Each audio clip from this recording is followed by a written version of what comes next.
Saudari-saudaraku dimanapun Anda berada, bertemu kembali dengan saya Romo Tino SSCC di dalam catatan pesiarah. Di dalam persiaran hidup, penting untuk kita sadari bahwa kita diharapkan menjadi gereja yang hidup. Gereja yang hidup bukan ditandai dengan kemegahan dan kemewahan bangunan gereja secara fisik, tetapi ditandai oleh semakin banyaknya orang beriman berani bersaksi di dalam kehidupan nyata. Sebelum kita memulai permenungan dari catatan pesiarah, marilah kita membuat tanda kemenangan Kristus. Dalam nama Bapa dan Putra dan Roh Kudus. Amin. Allah Bapa yang Maha Pengasih dan Penyayang, kami sungguh bersyukur atas rahmat perutusan yang Kau telah berikan kepada kami, sehingga kami anak-anak-Mu boleh menjadi saksi akan besarnya kasih-Mu kepada umat-Mu di dunia ini.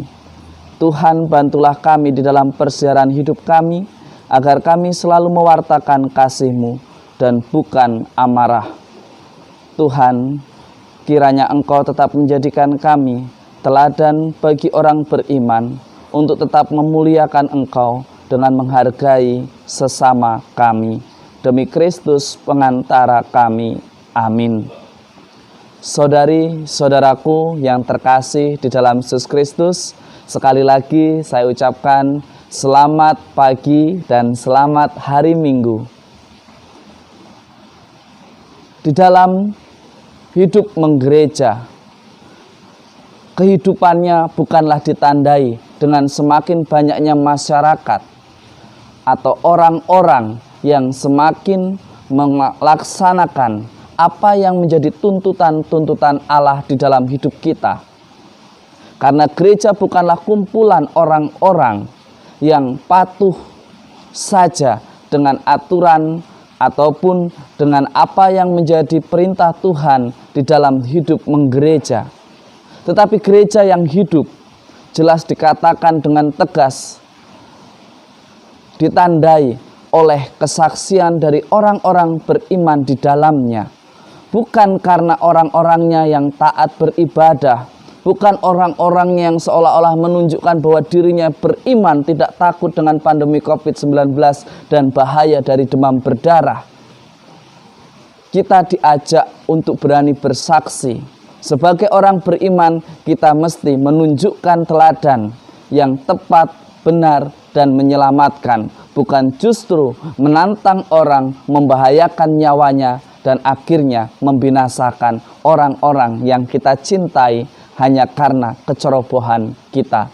Mari kita belajar dari kisah para rasul yang menjadi bacaan permenungan kita yang pertama.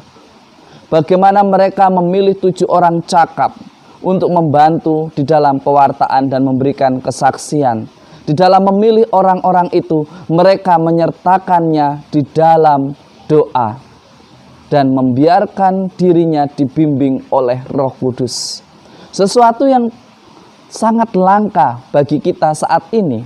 Jarang kita melibatkan Tuhan di dalam membuat keputusan di dalam hidup kita. Kadang kita merasa mampu. Kadang kita merasa bahwa cukup dengan alasan-alasan yang kita tahu. Cukup dengan analisa kita. Cukup dengan bisikan kanan kiri kita. Tetapi kita kadang lupa untuk menyertakan Tuhan di setiap keputusan yang kita ambil.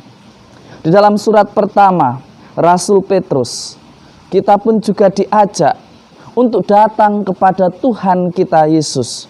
Katakan ya, jika kita mengaku diri sebagai murid Kristus.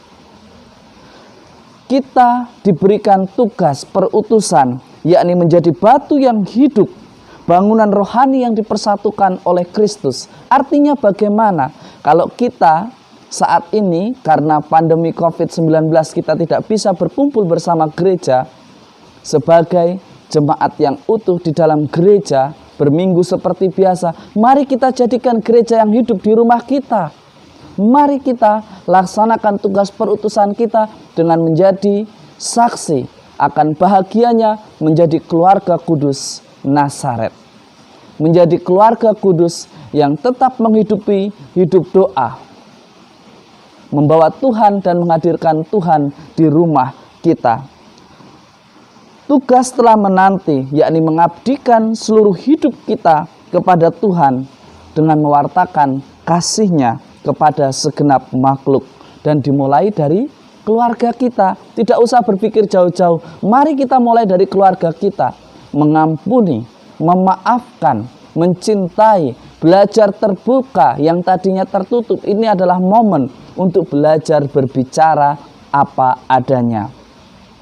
Berangkat dari pertanyaan Thomas dan Filipus, Yesus mengajarkan kita dan menerangkan tugas perutusannya kepada kita. Kadang kita sebagai manusia pun, kadang kita masih seperti Thomas dan Filipus, suka bertanya, "Bapa, di manakah kami akan melihat Engkau? Bagaimana cara kami melihat Engkau? Tunjukkanlah jalanmu. Kemana Engkau akan pergi?" Lihat, kadang kita sebagai manusia selalu menuntut bukti, baru percaya. Sama halnya banyak dari kita untuk tetap tinggal di rumah, kita seolah-olah menuntut bukti betapa bahayanya COVID-19 bagi kita. Benar tidak? Tanpa kita sadari, kadang kita mengungkapkan itu. Kadang kita masih menghidupi pribadi Filipus dan pribadi Thomas yang tidak percaya sebelum melihat faktanya. Tetapi kebanyakan setelah melihat faktanya baru menyesal dan menyalahkan Tuhan. Hari ini kita diajak jangan sampai pada penyesalan, tetapi kita diajak menjadi gereja yang hidup dengan menjadi saksi. Artinya bagaimana? Tidak perlu melihat, tetapi kalau kita bisa melakukan tugas perutusan kita untuk menjadi teladan yang menyelamatkan, maka lakukanlah. Tetaplah tinggal di rumah, lakukanlah ibadah di rumah. Kalau tidak bisa nyaman dengan live streaming, silakan ayah, ibu, atau orang yang cakap di rumah itu memimpin ibadat sabda. Renungkanlah bacaan hari ini dan berbagilah pengalaman iman sehingga saling menguatkan. Itulah gereja yang hidup. Ketika di dalamnya mampu menjadi batu-batu penjuru yang membuat gereja semakin hidup dan nama Allah dimuliakan karena kesaksian kita.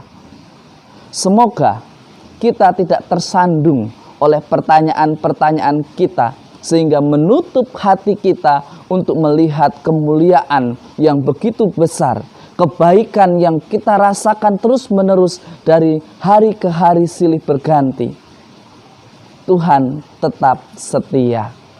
Saudari, saudaraku yang terkasih, kesabaran menjadikan orang beriman semakin dewasa dan bijaksana. Keterbukaan hati menjadikan kita berani terbuka dan mengampuni serta menerima kekurangan dan kelebihan sebagai anugerah terindah dari Tuhan. Semoga berkat Tuhan selalu melindungi kita semua dan diberkati oleh Allah di dalam karya dan aktivitas kita hari ini, dalam nama Bapa dan Putera dan Roh Kudus. Amin. Hidup adalah kumpulan kesaksian iman dan bukan rangkaian kata-kata. Jika kita orang beriman, tunjukkanlah bukan dengan ketaatanmu dalam beragama, tetapi ketaatanmu akan perintah Allah, akan sabda Allah untuk mengasihi dan menghargai sesama kita. Selamat hari Minggu, tetap tinggal di rumah, dan selamat pagi. Tuhan memberkati kita semua. Amin.